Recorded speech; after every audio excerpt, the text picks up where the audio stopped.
Praise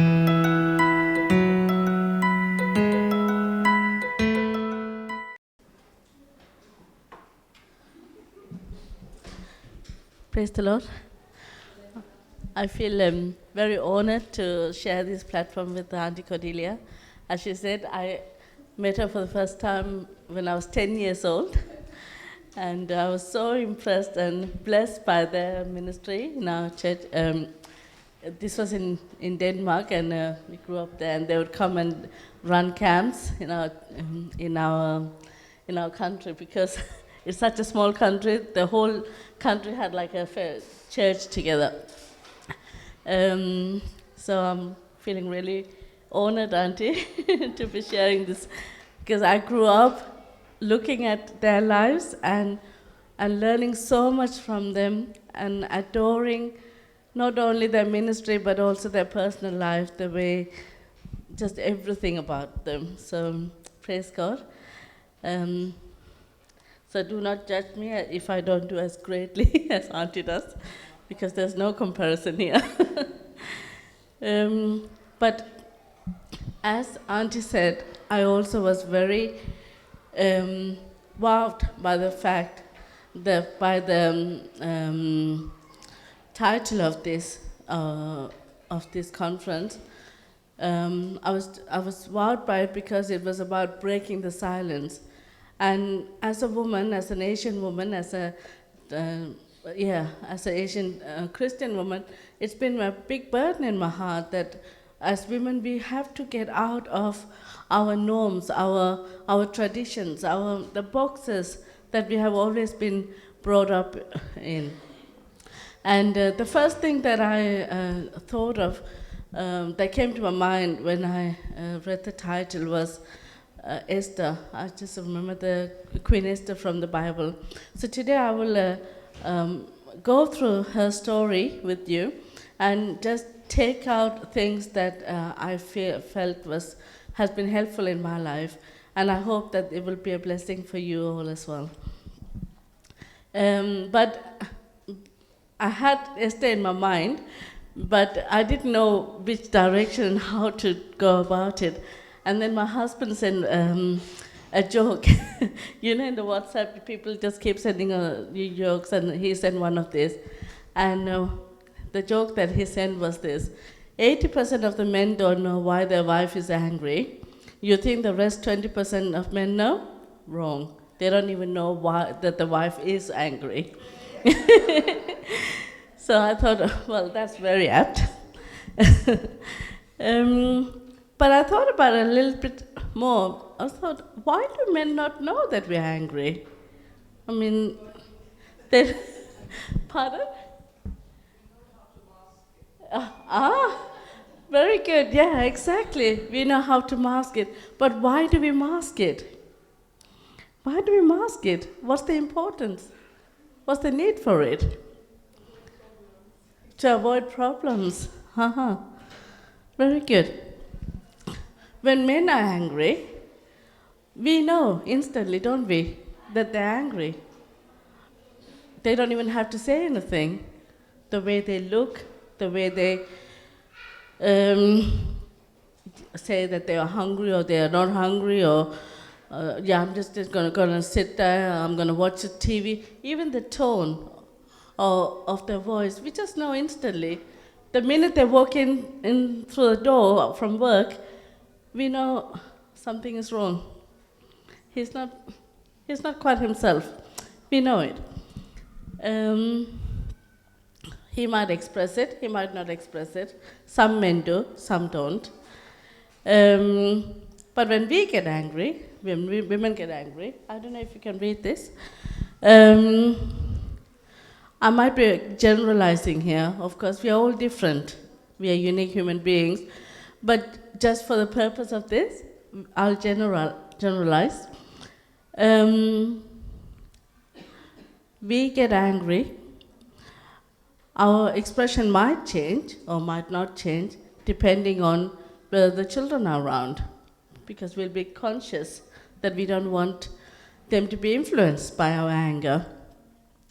We might show our husband, we might even say, oh, no, we might do like that, but not in a huge, we wouldn't want it to have a huge effect, like our sister said.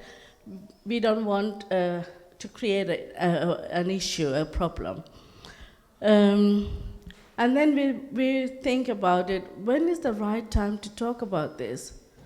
He did this, he said this. When is the right time for me to talk about this? Okay, let's wait till the children are going to bed. And then we just go about, do all our work. And we realize that we don't want to upset them. He just came home from work. Let me not add more trouble to his day, you know. We'll be concerned about him as well. Then the children go to bed, and the whole routine of putting them to bed makes us tired, and we'll be too tired to talk about it. And the next day will come, and we'll be thinking, oh, it happened yesterday. It doesn't matter. A new day has started. Let's just get on with it. And so it gets forgotten. And he might realize that she's not quite right. He might think like that, and he might ask, Enapa, is something wrong? And we'll say, no, it's okay, you know. And they will just leave it. Oh, she doesn't want to talk about it, that's fine. And, you know, if it's an issue, she'll probably talk about it, and next they will just leave it.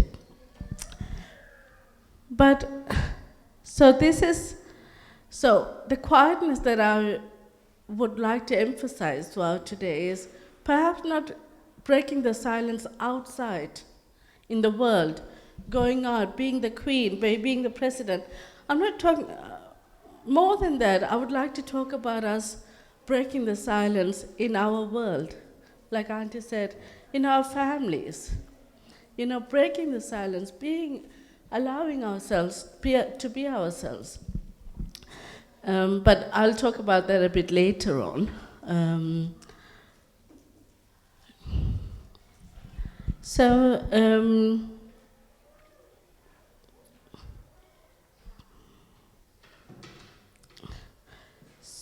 Okay, so let's go to the book of Esther now. How many of you know the story of Esther? So mostly you all know. Shall we read just the first paragraph maybe? Just maybe 3-4 verses maybe? We don't have time to read through the whole thing, so I'll just tell the story after reading this, but just as an introduction. Now it came to pass in the days of Ahasuerus. This is Ahasuerus which reigned from India even unto Ethiopia, over 120 provinces. That in those days when the king Ahasuerus sat on the throne of his kingdom, which was in Shushan the palace, in the 3rd year of his reign, he made a feast unto all his princes and his servants, the power of Persia and Media, the nobles and princes of the provinces being before him. Okay, so this story of Esther happens in the old Persia, and Esther was an orphan girl. She grew up with her uncle, Mordecai, when the Jews were in exile. What happened was King Ahasuerus' wife, the queen at that time, she didn't obey her husband when he called her to come into a fellowship that he was running. She said she couldn't be bothered. She didn't come. And he needed a new queen. And his advisor said, let's gather all the beautiful women in the country or under you, in your province or under you, and let them come to the palace, get all the beauty treatment, and then you can choose the queen for you. It wasn't about her intelligence, it wasn't about anything else, just the beauty. So Esther was brought to the palace as well, and she was treated the same way as everyone else. And of course, she was the one who was chosen to be the queen. But of course, as part of the beauty treatment, I think they would have to learn, being taught about the norms of the country, what's expected of a queen, what they wanted, how the king would want her queen to be. I think she would have been taught all of that. Now, it happened that at the same time, um, there's a man called Haman who's very close to the king, and he didn't like Mordecai. Mordecai was Esther's uncle. Just because Mordecai chose to stand for God and he didn't want to obey, he didn't want to bow down to Haman, and he was angry. But instead of letting the anger, kind of reacting towards the anger on Mordecai, Haman decided to react against the whole Jewish population, and he came up with a plan to kill everyone. So now Mordecai comes and meets Esther with this great dilemma, because he's saying, you have to do something. And Esther says, I can't do anything. I know I can't do anything. If I said anything without being asked, if I go to the king without being told that you can go, I'm going to be killed. You know the story before me. You know what happened to the previous queen. But Mordecai says, now is the time to speak. Now is the time to break the silence. It doesn't matter if it ends your life. It doesn't matter, because who knows if God hasn't called you just for this. He has put you in that place just for this. And as I'm talking about this, I remember a young girl who came for counseling, and we're talking about the Lord. And I said to her, time comes where you have to, when changes happens within you, that will make changes around you and things will change. And she came from a Tamil family, very God-fearing, but she was so hopeless. She was so hopeless. She said, nothing will change. Up until now, nothing has changed. I believe in God. I believe He's there. I believe He has a purpose for me. But she couldn't believe that God could change the situation that she is in. She believed one day when she's out of the house that God can change it, that her situation will change. But it just broke my heart when I saw that how, even though she believed in God, that she believed that He is all powerful, that He is guiding her, He is pushing her to study and to do things. She couldn't believe that God was able to change her situation inside the home. And that's the same fear Esther had. Esther had that fear that I can't do anything. What am I going to do? What am I going to accomplish? I'm just a little girl. She wouldn't have been very old either. There are all the norms that she would have been brought up being, that she's a girl, that she's a Jewish girl. She would have learned about God, but she would also have learned that there's only so much a woman can do. You can't go further than that. And being in the palace only meant for her that she was going to be the king's wife, nothing else. If a man had been promoted to become a king, that meant that he would have been ruling over the whole province, the whole country. Everything changes. But what changes for a woman?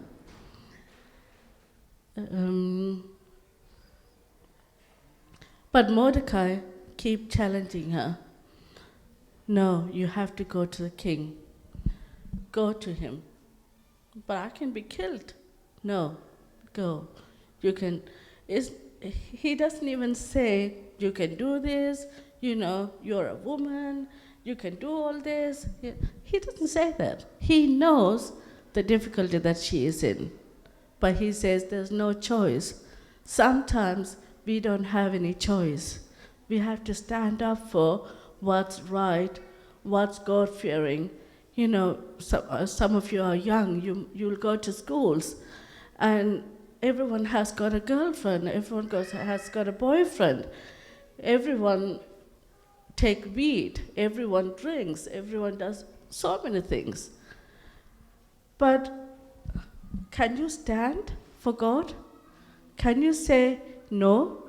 It might mean that you might be ostracized. It might mean that you're not going to have, you're going to be not going to be the queen, the prince, the princess in your school, that everyone will look up to you. It might not be, but God is looking. God is looking at what you can accomplish, and He has a plan for you. And I just feel very strongly that I'm talking to someone here, but anyway, let's just go. So we talked about it, that according to the customs at that time, that Queen Esther was right, that she couldn't talk. But then finally she says, okay, I'll do it. She obeys her uncle. But she doesn't take it lightly. She doesn't just say, she's not being obstinate. Do you know the word obstinate? Like, she's not being, if you want me to die, I'll go and die. If that's what, she's not being like that. She says, okay, I'll go. But she knows the difficulty of the task that's in front of her. So she says, okay, let's all fast and pray. Let's come before God. Because she knows that whatever her position is, without God in our lives, we can't do anything. If God doesn't go in front of us, and she would have heard that in a lot of the old stories with David and with other, when the Israelites went out of Egypt, that God went in front. God went in front, and that meant victory. It means victory when God walks in front of us. So she might have known that. She might have heard those stories. So she says, let's pray. Let's all come together in fasting and prayer. And she does this with a fear. Not a fear for her life, but fear of God. Because she knows that God can do things. And as you might know, the story completely changes, doesn't it? She goes in front of the king, he accepts what she's talking about, and not only is Haman, he is the one who got hanged, but the whole Israelite people, they get the freedom to fight for themselves. So it's a remarkable story. So there's a time for everything, a time to sleep, a time to eat, and a time to pretend that you're sleeping, and a time to talk and share your opinions. For women, from our culture in particular, sharing our opinion hasn't always been appreciated or welcomed. Historically, even in the Western culture, we know that women had to fight for the freedom, even just to vote, just to say that, yeah, we want that leader, we want this leader. Okay. So women had to fight for their right. But then that fighting, it did get them the voting. Then they fought a little bit more. They got equality in when they were working. They got equality out in the jobs and in many places. But they didn't know when to stop the fighting. And the fighting keeps going on, and I think sometimes, what are they fighting for? I used to work in college, and at that time, a new law came out. It said equality and diversity. You have to introduce equality and diversity into everything. And this was a sixth form college where you can learn all sorts of vocational courses. And so there was, most boys obviously went to do mechanical courses, electrical courses, and most girls would go to do beauticians and that sort of things. But then all of a sudden it was like, I saw girls come out with trunks on, engineering clothes or mechanical clothes, and boys were kind of pushed a little bit into doing beautician courses. I was like, what's going on here? And they're like, oh no, just because the college wanted to prove to the government or the people who are in Ofsted perhaps, that they are doing this equality and diversity, they tried to push people into doing boys to do girls' courses and girls to do boys' courses. And it was just so sad to see because, I mean, there's nothing wrong in a girl doing a mechanical course or a boy doing beautician course, but it's more the thought that they don't know where to stop. A woman is unique in every way, and at the same time, a man is unique in his things. They are good at different things, and they're built for certain things. But it's about, no, I can do this, I can carry this, I can do that, I can do this. But are we only powerful women when we can do the same thing as a man can do? No. We are powerful when we do what we are called to do, when we can be what we are good at. If you're good at talking, you talk. If you're good at listening, you listen. Actually, I'm better at listening than I'm good at talking. And that's why I can work as a counselor, because I can sit and listen. But if I have to talk all the time, actually my wife will welcome. I was like, oh no, I have to stop now. So we all have our qualities, but this world doesn't recognize our uniqueness. The world is trying to, the spirit in this world is trying to emulgate everything, make everything as like a fusion. Man, boy, girl, woman, there's no difference. Everyone has to look the same. Men have to be big-breasted and women have to be flat-chested, The girls have to be no hair and men have to have long hair. And it's like, why? Why? It's so handsome when a soldier comes in and looking like really strong. It's handsome, isn't it? And when a woman comes in with sari or with a nice skirt and trousers, beautiful. Why do you want to change that? But it's because we don't know the uniqueness about ourselves that we try to do the opposite of what God has called us to do. Amen. Okay, so we left off talking about that Esther had to break the boundary of knowing that she couldn't speak to the king. But so she decided to rebel not for the sake of rebelling, but so she recognized that this was a situation where she needed to speak up. The Bible talks about our teeth acting like a fence for our tongue. So we talked about that there's a time for everything. And the Bible talks about that we need to know when is the right time to do things and what do we need to talk and how do we need to speak it. Like, whatever comes to our mind can't just be spoken. It needs to be evaluated. We need to think about it. Is it the right time to say this? Is this the right way to say this? Do I have to perhaps change the mood in which I say this? Do I need to change the wording a little bit? So we need boundaries to recognize how and when. So our teeth, the Bible talks about our teeth being our fences. So the tongue can't just blurb out whatever. There's a boundary there. The same way as there's a physical boundary in our mouth, there is an invisible boundary in our life that tells us where and when we can do things. But there's a difference between a boundary and imprisonment.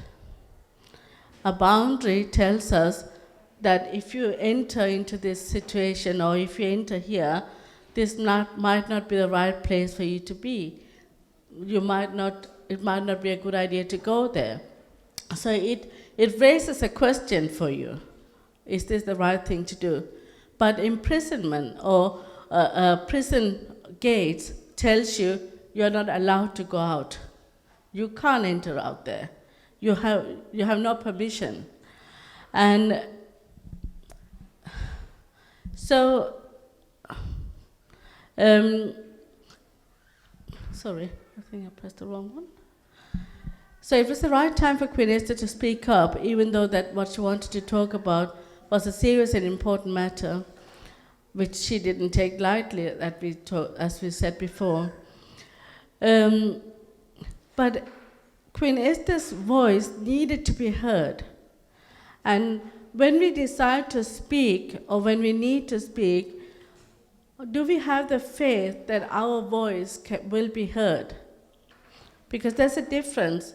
When we speak to our husband, I don't know, sometimes I speak as if I don't mean it. I'm like, what are you saying? But other times when I really believe in what I'm saying, I say, you can't do like this, or no, I don't believe in this. I can say it very powerfully. But other times when I myself not quite sure about what I want to say, it doesn't come out as powerfully. So my voice will not be heard, even though I want to say something at that point. So Esther needed to believe in what she was going to say to the king for her voice to be heard. Now, the Bible doesn't tell us how she approached the king, but she would have approached him in a way for him to recognize that she is not here just to fool around. She is not here to disrespect me. She is here because she wants to talk about something important, and that made him not be able to push her away. And maybe because of the 3 days of fasting and prayer, God would have started to work within the king's heart as well. So there are two things that comes together. There's one, our preparing ourselves in believing in ourselves, believing in what God has put in our hearts, believing the thoughts that comes in our minds are from God. And there's another thing that Esther did in recognizing the power of God. And the power of God made her voice be heard. It was heard in the right way. And I have experienced this a lot. Uncle and Auntie knows my dad a lot. And a lot of time in my childhood, I couldn't just go and tell him, I want to do this, Dad. I knew that he would be a no. But so many times I just have to go and just say, God, I want to do this. I want to do this. I think it's the right thing for me to do, but I don't know how to approach my dad. I don't know how to say it. And I would pray about it. And when I would go and speak to my dad, it would be a piece of cake. He would say, yeah, go for it. So a lot of fear was in my mind, whether that was an actual fear or not, but it felt like a prison. It felt like a prison door. But when I went to God and when I believed in what I was going to do was right, God made that into a boundary, and you are able to step over it. So Esther knew her boundaries, but but here's a question for you. Was it her boundary, or was she imprisoned by her fears? What do you think? When she was talking to Mordecai, and he said, go and do this, was she imprisoned, or did she feel like, oh, these are my boundaries, I shouldn't go and talk? What do you think?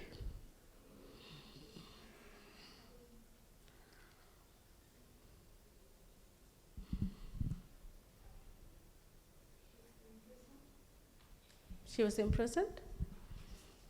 Yeah, I think she was. I think it was a door that she couldn't go through. I think she was so scared that if she walked through that door, that meant death to her. So it was an imprisonment, but Mordecai's voice in her saying, you have to do this. This is for what God has called you. Death or life, you have to do this. That rung in her mind at the same time as she submitted and gave the things to God, and God made it possible for her to get through that door of imprisonment. So I want to talk to you about voices in our minds, because Esther was raised with Mordecai's voice in her mind. I don't know how he raised her. I don't know if he raised her as a little girl and always like, oh, you're a beautiful girl, you're my pet, like that. Or I don't know whether she raised her as a warrior woman. But somehow it doesn't feel right if she was raised like a warrior woman. It feels more like she was perhaps pampered a bit. She was beautiful. She was recognized as the most beautiful woman in that whole province. So she must have been some kind of a beauty. So with that in her mind, she was like, I'm beautiful, I'm extraordinary perhaps. She knew maybe that she was extraordinary, there's something unique about her. But how much did she know that beyond her capacity, God was going to use her to save hundreds of thousands of people? Did she have that voice in her mind? I don't know. But these voices, we all have voices in our lives that ring in our mind. And I know that these days people talk about schizophrenia, personality disorders, what is it? Some disorder, where we have several voices in inside of us, pushing us to do things, or not pushing us to, stopping us from doing other things, pushing us to suicide. But I'm not talking about that. I'm not talking about different personalities within us, but I'm just talking about the recordings that run through our mind. As we grow up, we hear our parents, significant other people saying things, and we record it slowly. Like when we cross the road, we are told to look right and left, or left and right, whichever way. And at a certain time, it just becomes natural. We just walk the road, we look the sides we have to look. And if anyone came and said, oh, who taught you how to do this? No one. But someone would have told us at some point. So there are things that goes on in our mind. These voices go through. So this can be the voices of our parents, and most probably our parents. But if we haven't got parents, then uncles, aunties, grandpas, whoever. The most basic thoughts are harmless. So it would be wake up early every day, cook for the family, you're the mother, you have to sacrifice for your family and children. Like things that motivates us. A good mother does whatever she can for the family. And we would have seen our moms do this, and we would have heard her say this. So these are good guiding and beneficial thoughts. But there are other thoughts that are not beneficial. They are harmful. And they can be, you can't do anything right. You don't deserve to be treated well. You're worthless. As a woman, you don't have a voice. You don't have a choice. You are next to nothing. There's so many things, isn't there? And if I went around and asked all of you, what thoughts go through your mind, I'm sure you would have one or two things that will just come in naturally. And these thoughts are very detrimental because we don't know where they come from, but they can really stop us from doing what we need to do in life. They might tell us, if I want to talk to my husband about something that I'm not happy with, immediately it might come, what's the point of talking? It's not going to make any difference. Or there might be another thought that comes in saying, you have to be really vicious, otherwise he's not going to hear you. So we might tend to scream and shout instead of talking to our husbands. So these things that can really model the way we do things. But these are so harmful because we think they're part of us. That's just the way I am. I can't be changed. I get angry. I can't change that. Or I'm just quiet by nature. But we don't realize that actually these have been in some way indoctrinated within us. And we can change it, but we feel we can't change it. like that young girl I talked about before, she didn't believe that even God could change the situation that she was in, that her parents could change, that her life could be different within the family home. She felt hopeless, she felt helpless, like everything is finished, and the only way for her to escape out of the situation is to marry and get out of the house. But that's not the truth. So again, Mordecai was telling Esther to go out, but Esther felt, it seemed like she felt insignificant. Her voice wouldn't make any difference. I can't do anything. If I go in front of the king, I will be killed. But Mordecai says, you can do this. Even if it costs your life, you can do this. You can take that step. So his voice was an encouraging voice within Esther, but all the voices within us are not always encouraging. A lot of the time they can be quite putting us down, pushing us down. So what do we do with these negative voices within us? We need to challenge them. We need to expel them. Some thoughts are called punitive voices. That means they're punishing. If you make a mistake, you might feel like, I need to be punished. And you feel God is going to come and punish you. Or you feel that you need to punish yourself. Or you might not be able to forgive yourself. And other thoughts are critical. They will tell us, you never do this right. You can never do anything right. You've been like, Mohan said this yesterday, my husband, he said,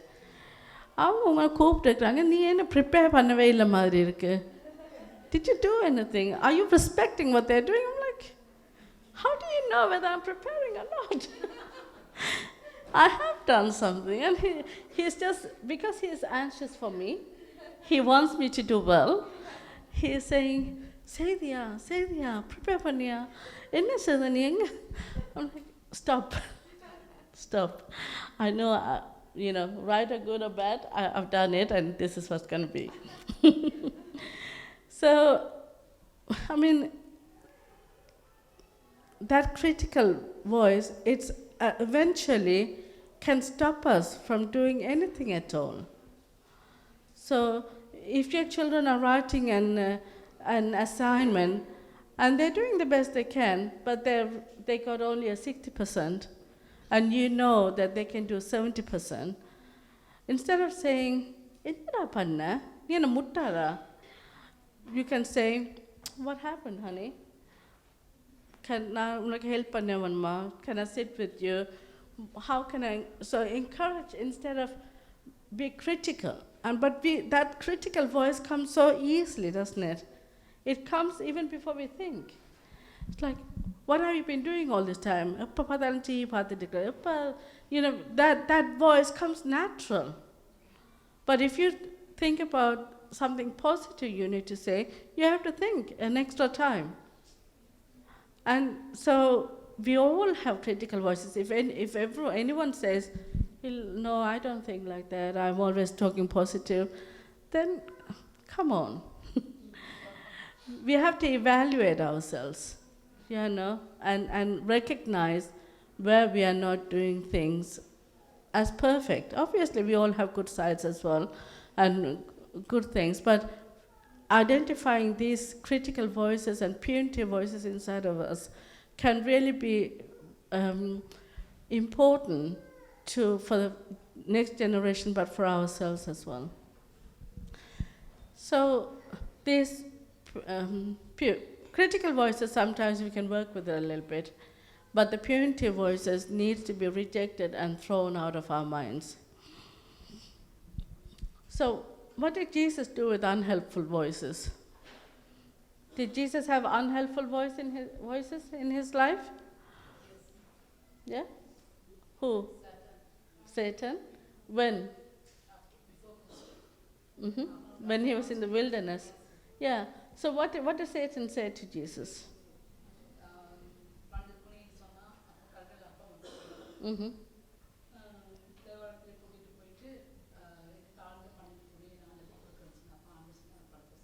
Yeah. Yeah. So twice, ரெண்டு தடவை he says, கல்ல அப்பமாக்கு, இன்னொரு தடவை மலையிலேருந்து குதிங்க தேவதூதர்கள் வந்து உங்களை பிடிப்பாங்கன்ட்டு. And the third time he says, worship me. But at that point, Jesus says, leave me. It's like that word could not be tolerated by Jesus.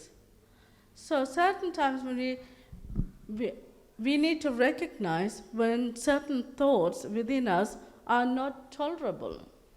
Whether they come from our moms or dads, who are people that we love maybe, or people we fear maybe, we still have to say, Appa lepo. That thought needs to be crushed. It needs to get out of our lives. And another time Jesus says that is with Peter. Yes. Isn't it? Yeah. And அதுக்கு ஒரு 2-3 minutes முன்னாடி தான் Peter had said something really remarkable. He's kind of gone beyond himself and like a revelation from God, and he said it, and Jesus praises him. And அதுக்கப்புறம் இவன் சொல்லிக்க Jesus didn't think, ஐயோ இப்போ நான் இவனை rebuke பண்ணால் நான் முன்னாடி சொன்ன தப்பாயிடுமே. He didn't say like that. He didn't think like that. Jesus wasn't imprisoned by his own methods. He went by what was right at that moment. So அவனுக்கு ஒரு 2 நிமிஷத்துக்கு முன்னாடி he praises him for the good thing he does. But 2 நிமிஷத்துக்கு அப்புறமா when Peter says something that is completely not from himself, and Jesus knew that was from the devil, and he says appalepo. He doesn't say appalepo Pedruve. He just says appalepo because he knew where the voice came from. Do you know where the thoughts in your mind, the voices that you hear in your mind, where do they come from? What are they asking you to do? When you get really angry with your spouse or with your friend or with your son or daughter and you say things, where did that voice come from? And what damage is it going to do where it lands? If Jesus accepted any of these things, how would it have changed not only his life but our lives as well? Peter says, oh, Yesue, நீங்க இந்த பாரத்துக்குள்ள போகக்கூடாது. I can't accept it. எனக்கு கஷ்டமா இருக்கு. No, you don't do this. நீங்க சாகக்கூடாது. But Jesus knew that's exactly what he needed to do. So Jesus doesn't reject Peter. He rejects the detrimental voice that Peter had been that wanted to prevent Jesus from fulfilling his ministry. When I'm in the counseling room, I'm with a client, and I ask them, when we go through these things and identify different patterns of thoughts, and we discuss where these thoughts come from, they can easily say, I think maybe my mom used to say that, maybe my dad used to say this. But then, so I might do a chair exercise where I kind of ask them to imagine that the mom or dad is sitting there and say, okay, tell them what it feels like when they say things like that to you. Say to them, I don't want to hear these voices anymore. And they can't say that. They find it really difficult to challenge their parents, to say no to them, because they feel they're going to be disloyal. I'm going to be disloyal to my mom. I'm going to be disloyal to my dad. They've done so much for me in my life. But by not doing that, they are accepting all the rubbish that's been given to them by their parents. So it can sometimes take years before a person comes to the point where they can say, no, I'm not going to accept this anymore. I'm not going to do this anymore. I'm not going to take the fact my mom is saying to me, you're not going to evolve into anything. You're not going to become anything. You're stupid. You're good for nothing. You're just going to become a wife and not do anything. You're going to be like me. You're going to, all these things that people say. they are so ingrown, but it takes time. But that loyalty, Jesus, that's what Jesus does with Peter. Jesus and Peter had a relationship. Peter was his loyal disciple, and they had a relationship. So Jesus could have been worried about saying to Peter, "Get out of here, get out of my mind, get out of this, don't say these words anymore." And he could have thought, "Oh, how is it going to influence Peter if I say things like that?" But he didn't think like that. Not because he doesn't care for Peter, but he was able to distinguish between this voice that was coming from Peter and Peter, the person that he loves. And when we think about the things that goes on in the mind that stops us from doing things, when your pastor comes to you and say, "Can you lead worship?" "Illa pastor, I'm Pathma. Ninga andha sister kelunga." Or when he says, "Can you take the message?" I say, "No, no way, I can't talk." And there's this voice that straight away goes in. You're like the first thing, what was his name? What's the name? Gideon. Thank you. Says, I'm the least in my family. King Saul says, "I'm the least in my family. I'm nothing."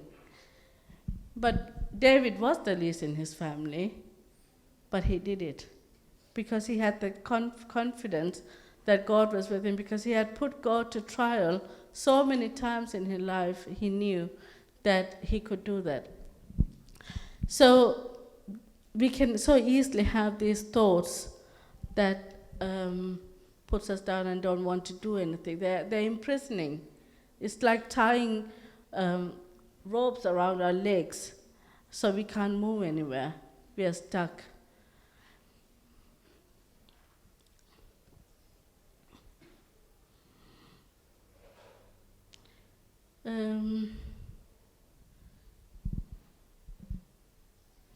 So as women, as Asian women, we've been given a lot of guidance. We've been told how to live our lives.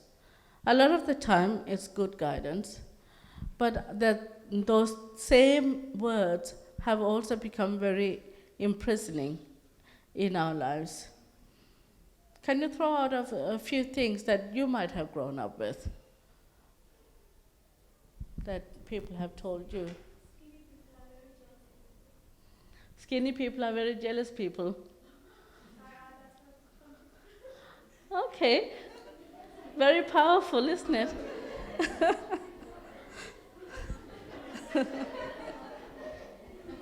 Skinny people are very jealous people. Okay, very good, thank you. Anything else?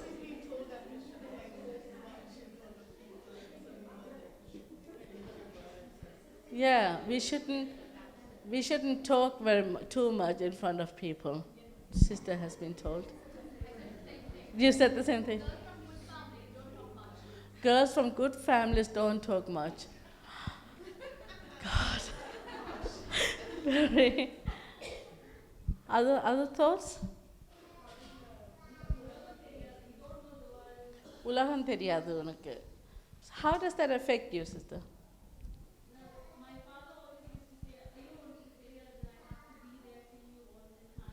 Mm-hmm. Mm.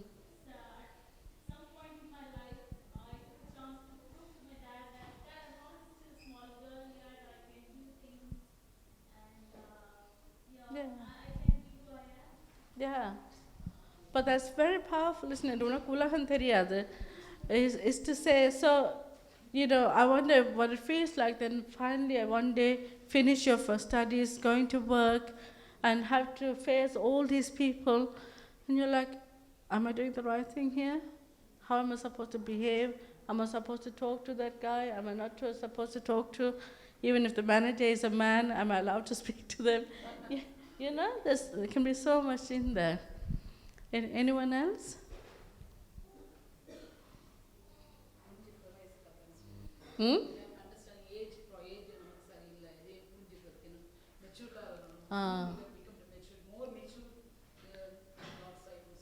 Okay, புரிஞ்சுக்கிறதுக்கு உனக்கு வயசு பத்தாது.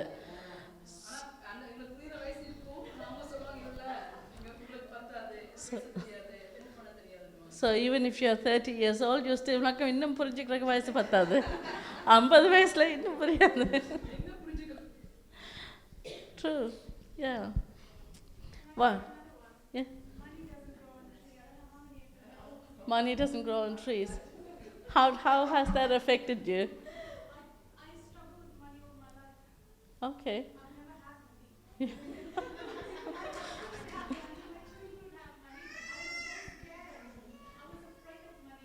To spend it? Are you scared of spending it? Or just holding it? Wow. So many things, isn't it? Some things can be said very lightly by our parents, but because they are said again and again and again, the children take it, how the children take it on board is not the same way as the parents are saying it. There was a man who was very successful, he was very talented. He would get a really, really good job, but after a few months or a year or so, he will do something that will be self-sabotaging. So he will lose the job or he'll leave the job. Then after a while, he'll get another job. So his friends are like, why are you doing this? Why do you keep... And it's because his mom has said, you're never going to be steady with anything you do. And she didn't mean it that way. He actually went back because he was in counseling and they were doing this letter to your parents thing. And so he went back and spoke to his mom. Why did you say this, Mom? Do you know how much it has ruined my life? And she said, I didn't mean it that way. I just meant that every time you take on something, you stop doing it, so I wanted to motivate you. But for him, it just became like a commandment. It's a rule that he would follow, that he's never going to be steady with anything. So when he was steady with something, it felt wrong, it felt awkward. So he would do something to get out of that. Yeah. So, but the world has completely different sets of norms than what we are brought up with, isn't it? Either as Asians or as Christians. The world says much different things. We can move away from our communities, we can move away from even from our birth families, but the things that goes on in our minds stays with us wherever we go. So you might have been raised up in a very poor situation and gone to a very wealthy situation, but the thoughts inside of you will still be going through in your mind.